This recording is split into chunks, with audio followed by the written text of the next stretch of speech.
સુરતમાં કોમર્શિયલ ગેસની અછતનો મુદ્દો સામે આવ્યો છે। વિશ્વ સ્તરે અમેરિકા અને ઈરાન વચ્ચે વધતા તણાવને કારણે કોમર્શિયલ ગેસની સપ્લાય ચેઇન પર અસર જોવા મળી રહી છે। ગેસ કંપની દ્વારા સુમુલ ડેરીને આપવામાં આવતા કોમર્શિયલ ગેસમાં લગભગ 50%નો કાપ મૂકવામાં આવ્યો હોવાની માહિતી મળી છે। જોકે ગેસની અસ્થિર પરિસ્થિતિ સામે પહોંચી વળવા માટે સુમુલ ડેરીએ પહેલેથી જ તૈયારી કરી છે અને પ્લાન્ટમાં બોઇલર તથા અન્ય મશીનરી માટે વૈકલ્પિક વ્યવસ્થાઓ ઊભી કરવામાં આવી છે।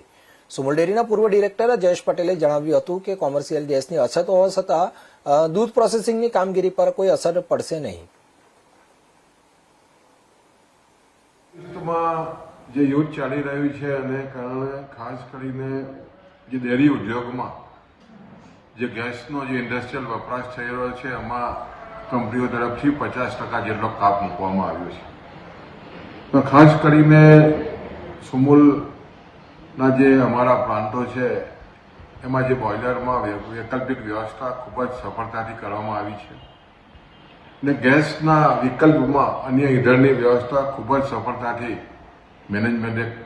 ખૂબ જ સફળતાથી કરી છે અને એને કારણે દૂધ ઉત્પાદન અને ખાસ કરીને પ્રેશરાઇઝ પ્લાન્ટો અને ખાસ કરીને દૂધના પાવડરના પ્લાન્ટોને પૂરતું વૈકલ્પિક બોઇલર ચલાવવા માટેનું ઈંધણ મળી રહ્યું છે। એટલે આ યુદ્ધને કારણે એવી કોઈ મોટી અસર આ ડેરી ઇન્ડસ્ટ્રીને થવા જઈ રહી છે અને ખાસ કરીને ભારત સરકાર અને રાજ્ય સરકાર પણ હર હંમેશ ચિંતિત થઈને જે ગેસનો પુરવઠો અને વૈકલ્પિક જે ઈંધણની વ્યવસ્થા છે એ બાબતમાં સતત અધિકારીઓ સાથે ચર્ચા કરી રહ્યા છે અને હાલમાં એવા કોઈ સંજોગો નથી કે એને કારણે દૂધના પુરવઠા પર અસર પડે અને ખાસ કરીને જે 50% જે ગેસનો પુરવઠો જે કપાત થઈ છે